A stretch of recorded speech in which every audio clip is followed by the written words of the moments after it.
Hello student, आप सभी का राजन एकेडमी क्लासेज में स्वागत है। आज हम लोग पहला चैप्टर शुरू करने वाले हैं जिसका नाम है वास्तविक संख्या। वास्तविक संख्या, रियल नंबर।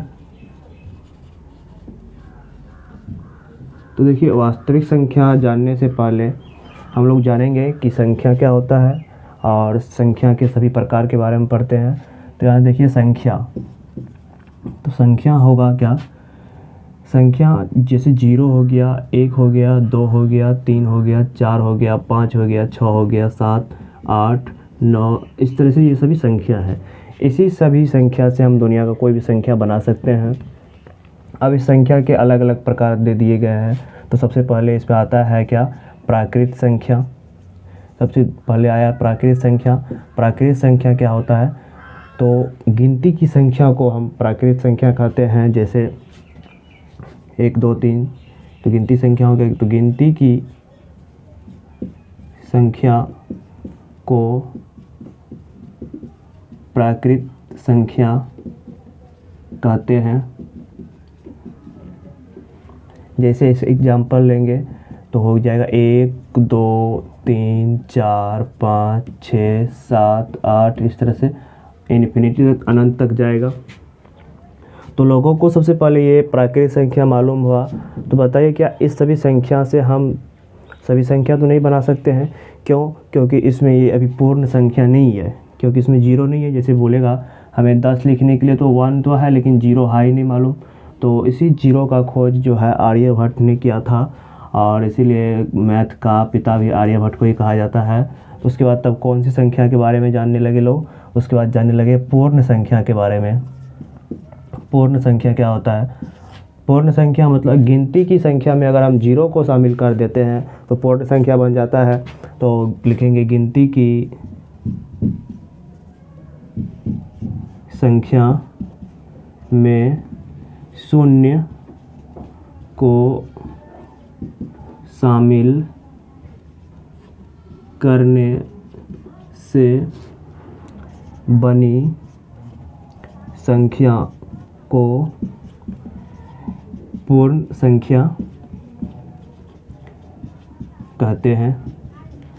तो गिनती की संख्या में यदि हम 0 को शामिल कर देते हैं तो हमें पूर्ण संख्या मिल जाता है। एग्जाम्पल जैसे 0, 1, 2, 3, 4, 5, 6, इस तरह से इन्फिनिटी तक ले सकते हैं। तो बताइए, अब इस संख्या से हम कोई भी संख्या लिख सकते हैं। जैसे 2000 भी बोलेगा तो 2 पे 3 0 2000 लिख सकते हैं, कुछ भी। अब ये पूर्ण संख्या बन गया। तो उसके बाद तब जो है, उसके बाद आया पूर्णांक संख्या। पूर्णांक संख्या में होता है जिसमें धनात्मक, ऋणात्मक और शून्य भी हो। तो इसमें भी शून्य है और धनात्मक संख्या है, लेकिन ऋणात्मक संख्या नहीं है। तो उसके बाद लोगों को मालूम चला क्या पूर्ण संख्या भी होता है।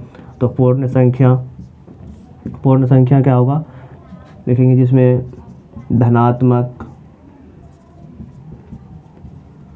ऋणात्मक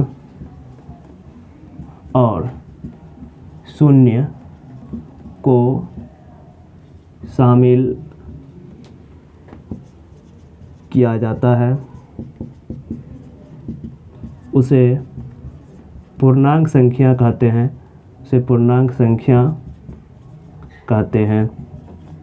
इसका एग्जाम्पल जैसे मान लीजिए यहाँ पे 0 है, तो इधर 1, 2, 3, 4 और ये डॉट डॉट -1, -2, -3।